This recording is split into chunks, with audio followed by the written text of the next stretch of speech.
Na hapa jambo moja la faida kwa nyinyi mnanifuatilia mimi kwenye vipindi vyangu na mnafuatilia Jecha Online TV. Na ndio faida kwenu unapoishi, unapolala. Kila ifika usiku wako ni mtihani.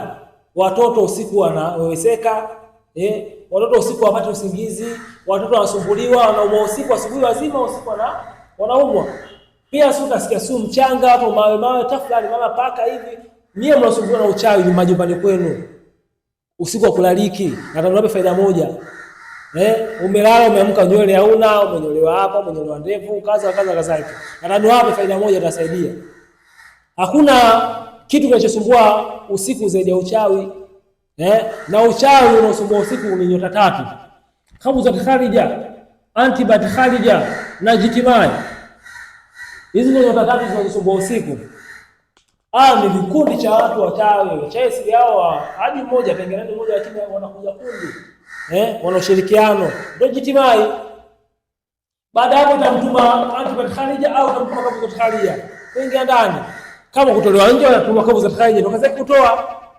Anatoa huyu ndio anatumika kwa chuma ulete. Yaani anatoa kwenye pembe, kwenye wapi, alikazali hadi mlangoni anakutoa.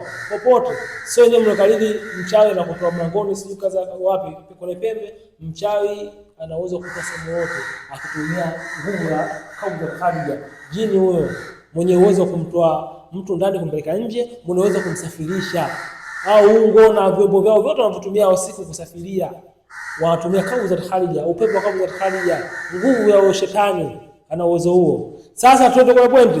Ili upate msaada, tumia angamiza hizi nyumbani kwako. Angamiza hizi. Na hapa faida, angamiza shikeli ya Antibat Kharija ya Kabuzat Kharija na Jitimai. Kama utapata nazi angamiza. Ikifika usiku zicheo kwenye nazi. Tafuta nazi tatu. Nazi tatu ziandika Kabuzat Kharija, nazi tatu andika Antibat Kharija, nazi tatu andika Jitimai. Vunja ndani. Alafu zichome moto. Alafu zichome moto mpaka zitakuwa vumbi kabisa unga. Alafu ule unga wake umwagie nyumba nzima, ndani na nje, kila sehemu. Laleni.